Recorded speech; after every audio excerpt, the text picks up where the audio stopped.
I'm Harriet Frew, eating disorder therapist, teacher and podcaster, and you're about to start healing from your eating disorder and transforming your life and your relationship with food and body. I've worked in NHS and private practice supporting clients for 20 years, and I believe that recovery is possible for you. This podcast dives into expert interviews, evidence-based psychological approaches, and anecdotal tips from the therapy room from my years of experience. If you're wanting to heal your relationship with food, feel confident in your body, develop self-love and self-acceptance, and create a life of freedom and meaning, then this podcast is for you. Thank you for being here. Today I have a guest on the show and I am talking to Michelle Rosko, who is a holistic health and fitness coach, certified personal trainer and nutritional coach. Michelle has been on her own eating disorder recovery journey and now comes to the health and fitness space with a compassionate, sustainable and holistic approach. She is host of the podcast Fitness Freedom, and she has her own online program, the 4H Method, which brings together hope, habits, happiness and health. Michelle helps her clients build healthy routines for their lifestyle, look in the mirror and love what they see, go from hating the gym to loving exercise, stopping extreme yo-yo dieting, and making peace with all the foods. Michelle supports people to trust their bodies rather than giving quick fixes that don't last, and she wants all her clients to experience true joy, peace, and freedom.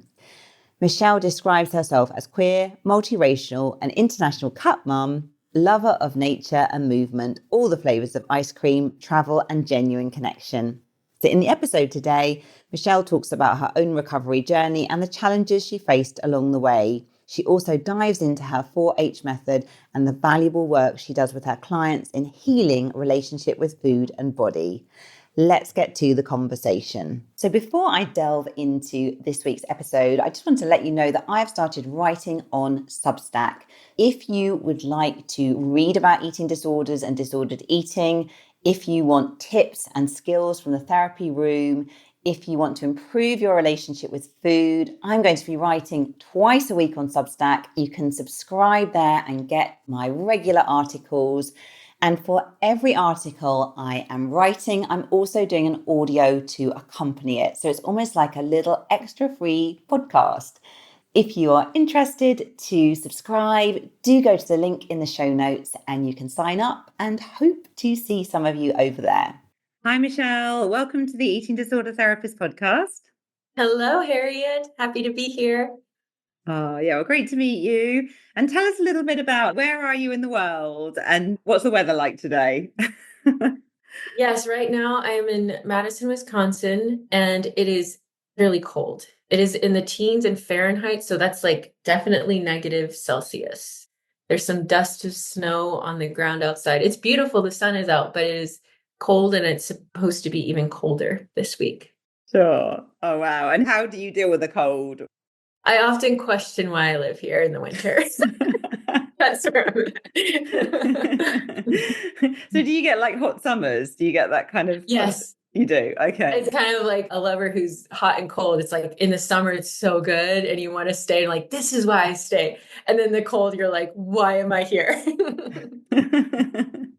Sure. We just had like a cold spell in the UK, actually, which, I mean, it's probably not cold for most places in the world. We've been down to about -5 centigrade, but it's probably still nothing like the cold you're experiencing. But anyway, it makes me feel better to know. Yeah, definitely.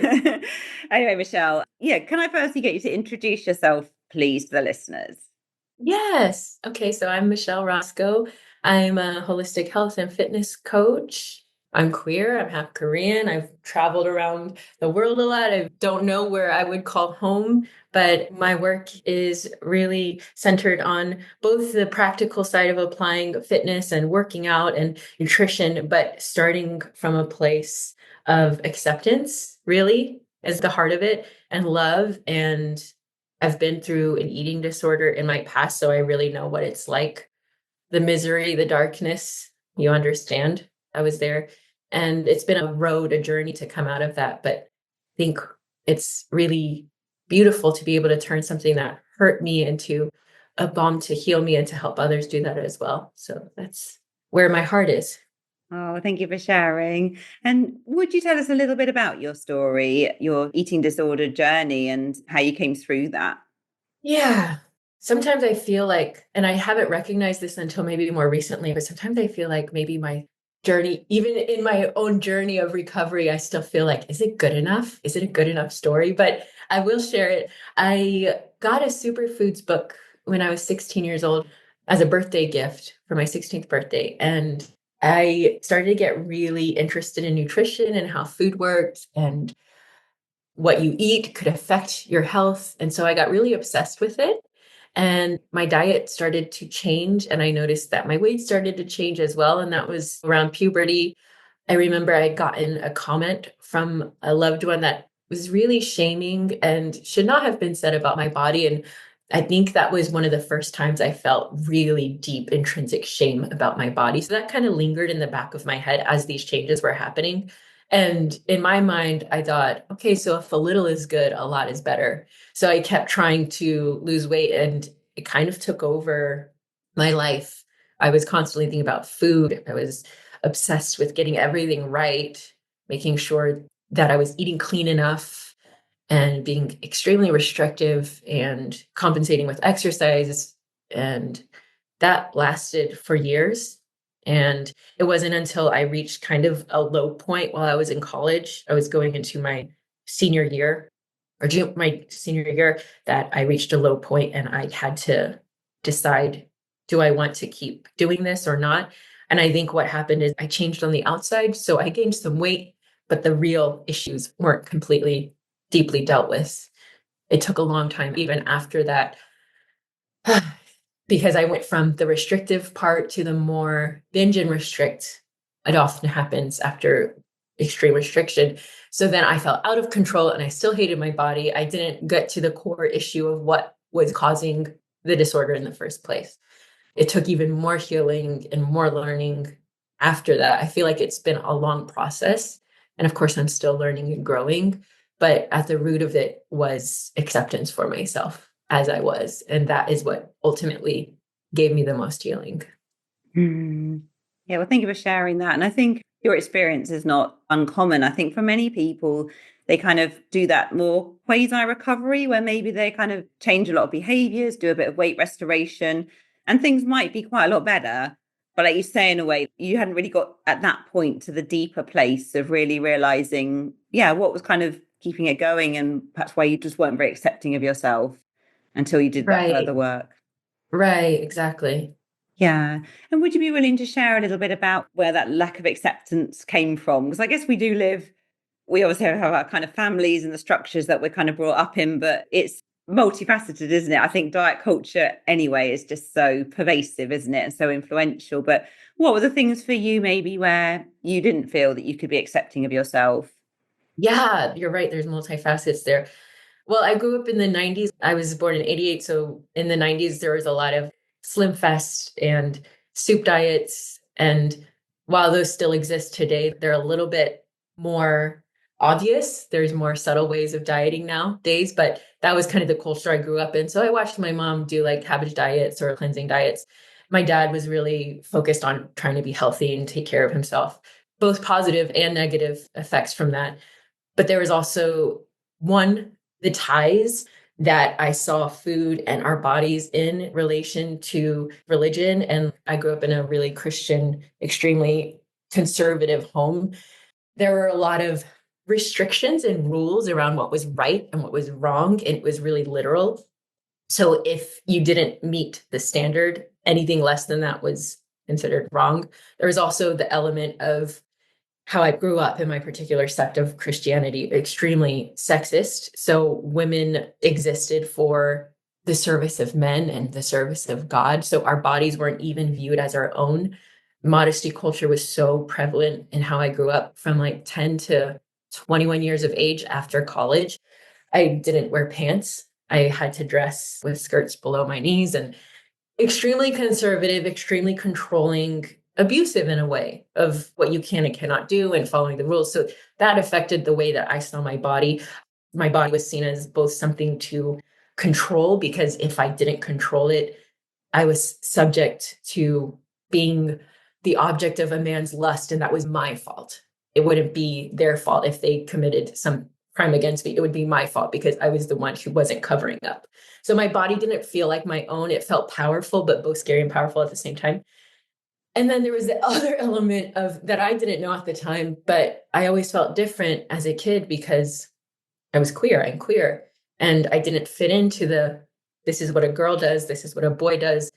I felt like I couldn't be my full self. And I received these messages subconsciously early on that who I wasn't okay as I was. So all of these things kind of built up to feeling a lot of shame around myself as I am and controlling my body and also being afraid of my body. Yeah, no, thank you for sharing that. And I think you really had to deal with many layers there, didn't you? That were extremely challenging.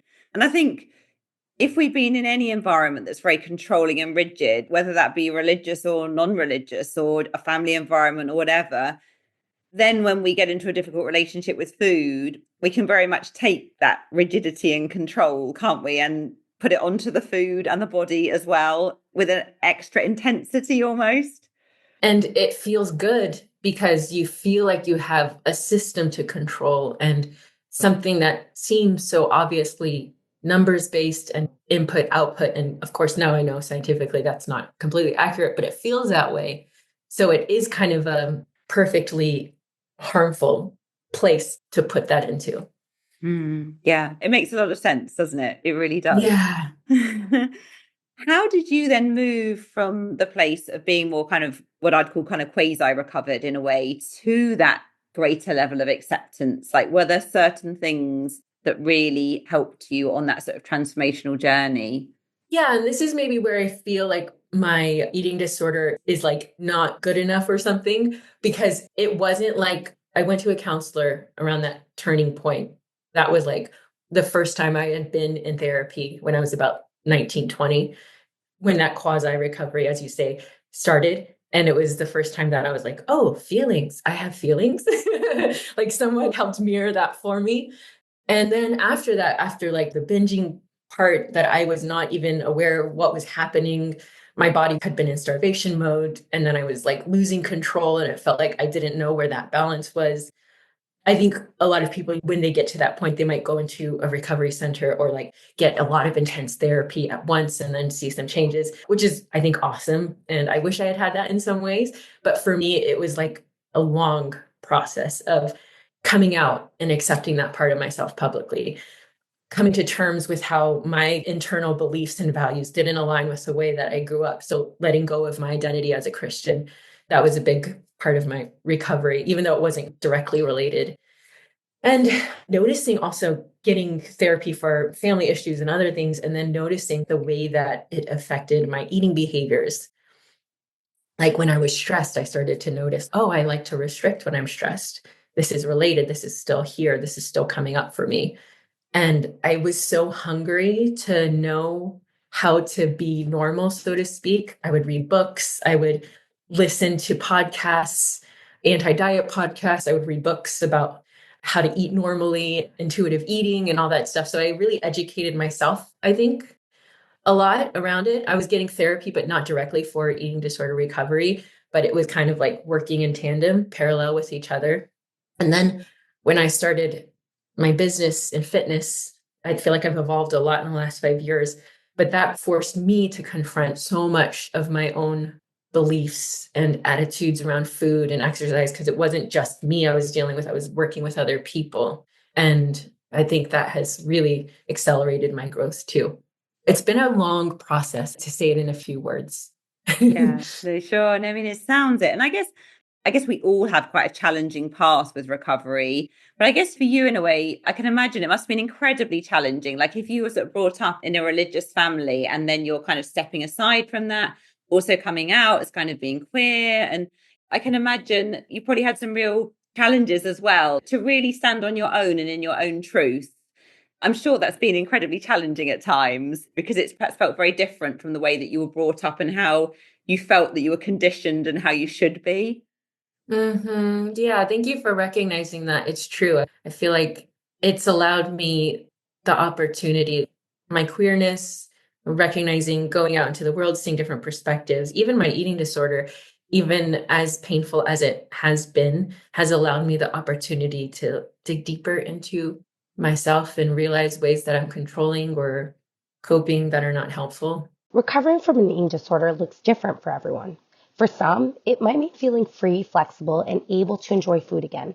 For others, it could be about quieting the constant mental noise, even just a little. Whether you're ready to fully embrace recovery or exploring ways to reduce harm, the team at Fueling for Recovery respects your choices, autonomy, and unique experiences. We're registered dietitians who do more than focus on food and eating habits. We work with you to understand the deeper reasons behind your eating disorder and the ways it might feel vital to your sense of safety and identity.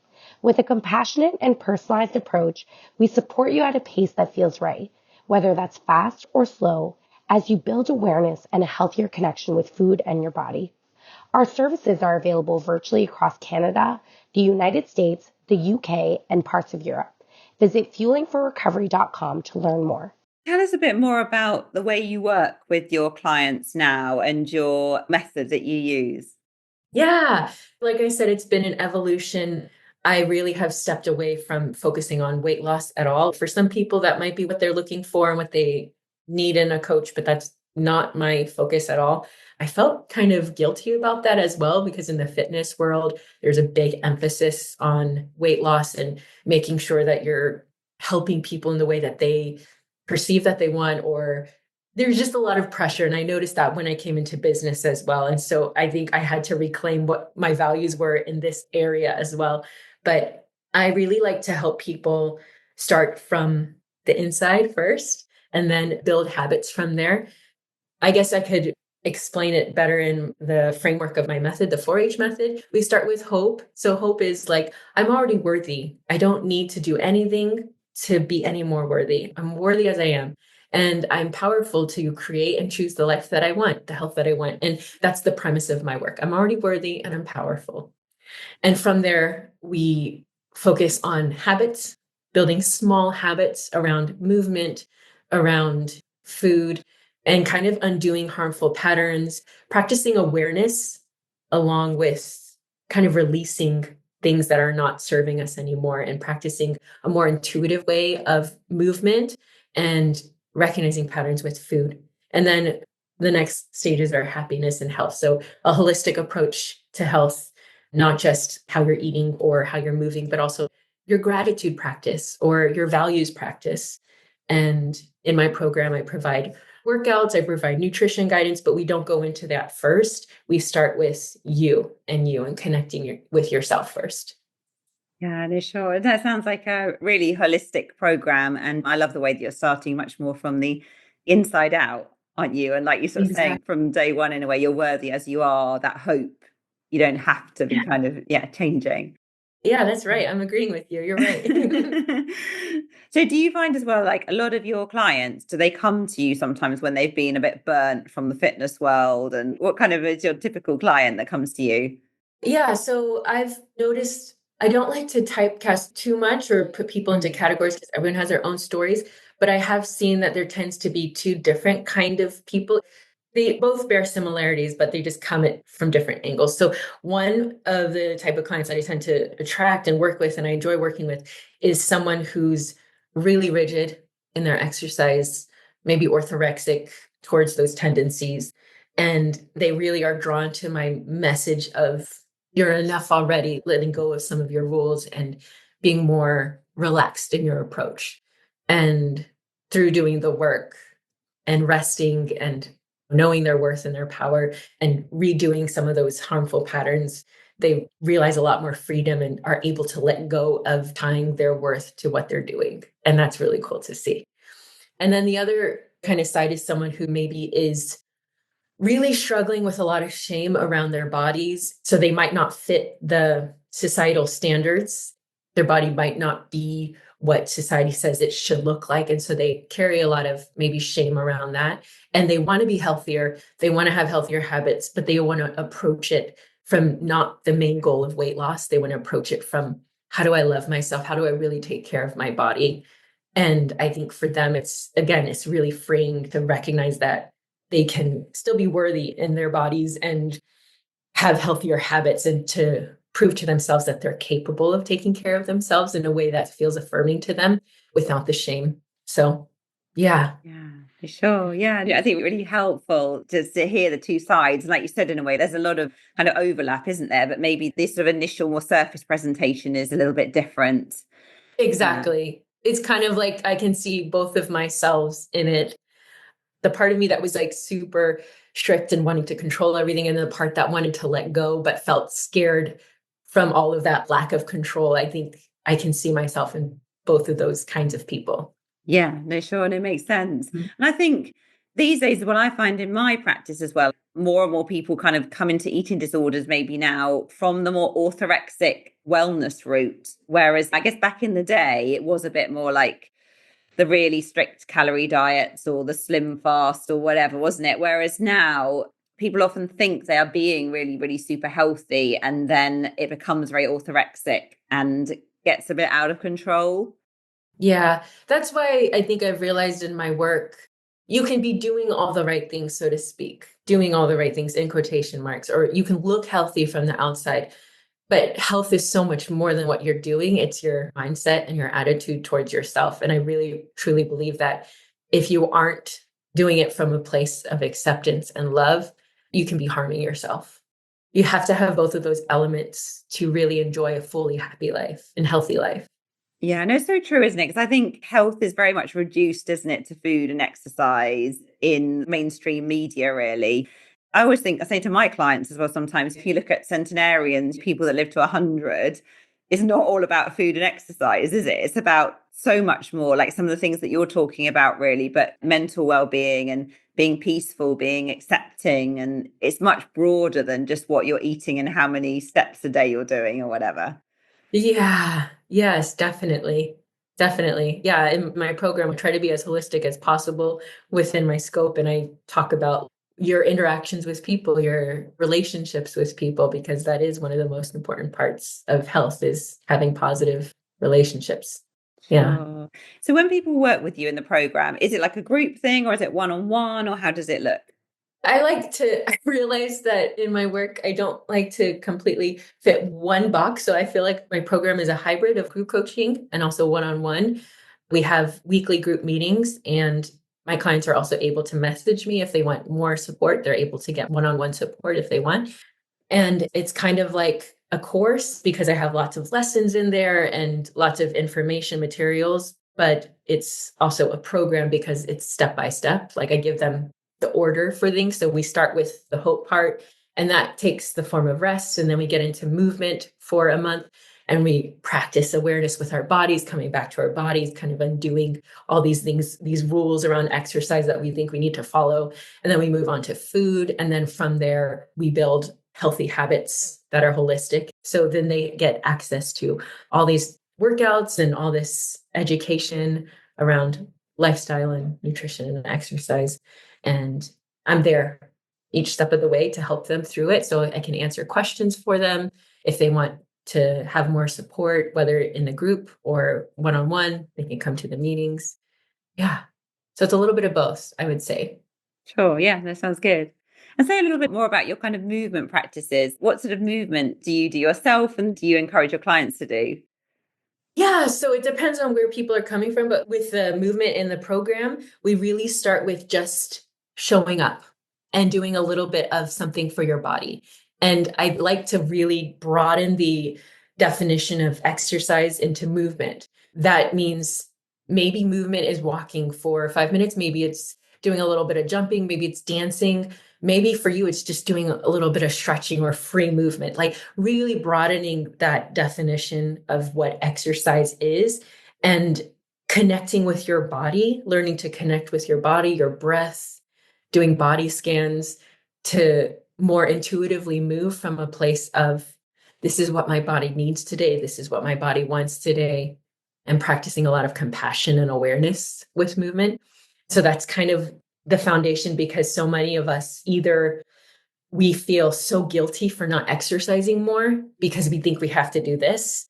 And I like to completely undo that and be like, no, what does your body need today? Move in just a small way for your body today. Or we think I have to be so rigid and perfect and I have to hit all these reps and all these sets. And that means I had a workout. And like, no, what does your body want? Let's start to listen to your body.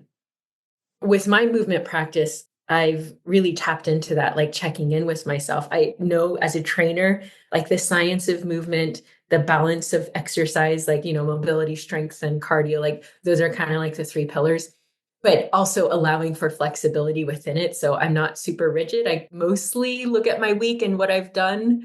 What do I need to do? Maybe I need to do a little bit more walking. That would be good for my body.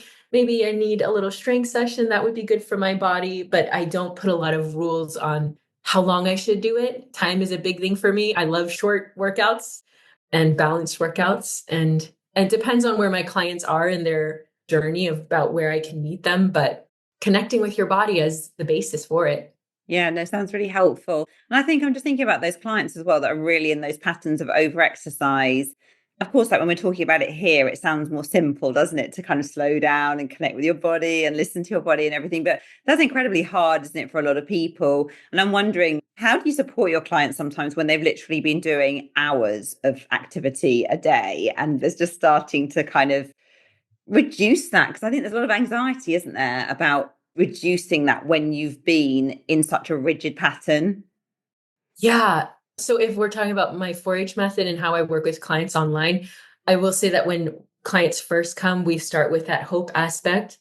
And even if they might still be engaging in the beginning, like they're still in that pattern, hearing that message of, I tie the worthiness to fitness and health and exercise. So I have meditations and I have practices in there for them. But tying that first and not even addressing the exercise first, but starting with, hey, kind of getting that message of, if I were to exercise an hour, I'm still just as worthy if I don't exercise at all. Or if I were to be a couch potato and do nothing for the rest of my life, I'm just as worthy as if I did triathlons. And even just hearing that from a fitness coach, especially like a trainer, and getting that permission, so to speak, to let go is so powerful. So we've already kind of introduced that kindness and that love before we even address the movement. And then, of course, when I'm working with clients, if I notice some patterns, I can challenge them on it and be like, hey, what's coming up for you? Why do you think you need this in your movement routine? Like, what would it be like if you let it go? What would it be like to really scale back? And just kind of challenge them. And I know that also I can't control anyone. I can't make anyone do anything. That's not my place. But if they are coming to me, there's a part of them that wants to let go, if that makes sense. Talking with that part of them.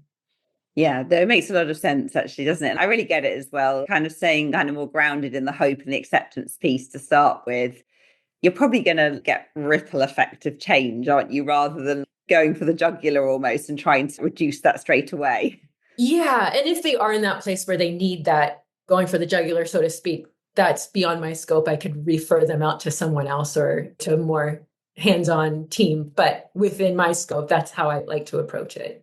Yeah. Sure. Okay. Mm-hmm. And is there anything else that you'd like to mention about your method that perhaps we haven't mentioned that you think is important for the listeners?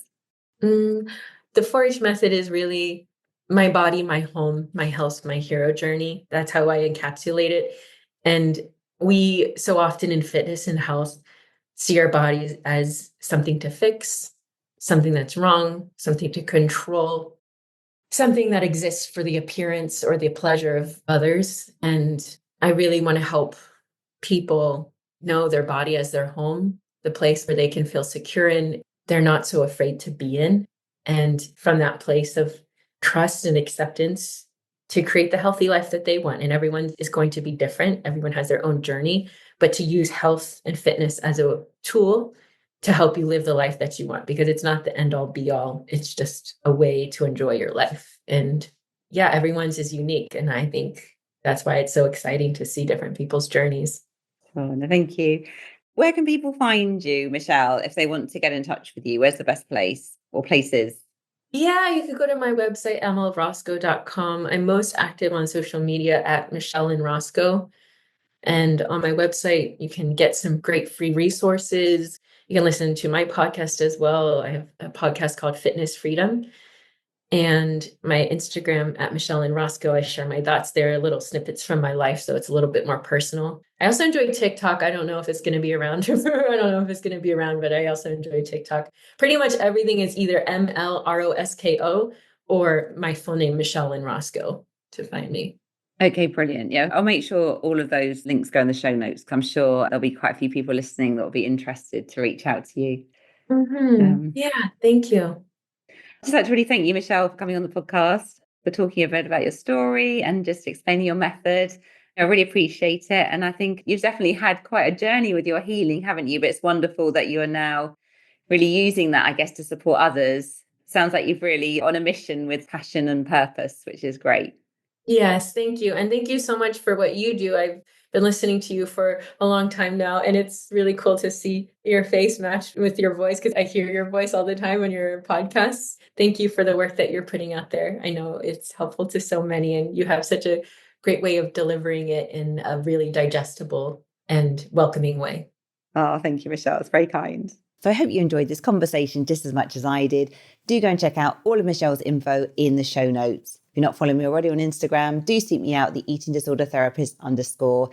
And if you enjoy reading articles and blogs with tips and tricks from the eating disorder therapy room, you may want to subscribe to my Substack.